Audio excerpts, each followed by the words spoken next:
शत्रुराव, हे अजून असं किती दिवस तुमच्यापासून लांब राहायचं? मला तर आता हे दुरावा अजिबात सहन होत नाही. खरं तर ना तुमचं प्रेमच नाही माझ्यावर.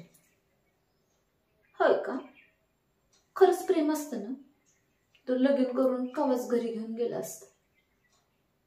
पण नाही, काहीतरी म्हणे डॅडी जीव घेतील आणि तुमच्या दुराव्यात माझा जीव जातोय. त्याच काही नाही तुम्हाला. ते काही नाही, मी उद्या घरी येते आणि मीच बोलते आपल्या लग्नाबद्दल डॅडींची. बघू डॅडी कसं नाही म्हणता येते. काय म्हणाला? घरी यायचं नाही का? आणि गेली 5 वर्ष मजा मारली माझ्यावर, तेव्हा नाही आठवलं डॅडी काय म्हणतात ते?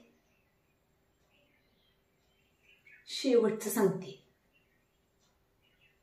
ह्या 2 दिवसात आपल्या लग्नाबद्दल घरी बोलणी नाही केली तर वरात घेऊन दारात उभी राहीन. नावाची मंजुळा आहे मी.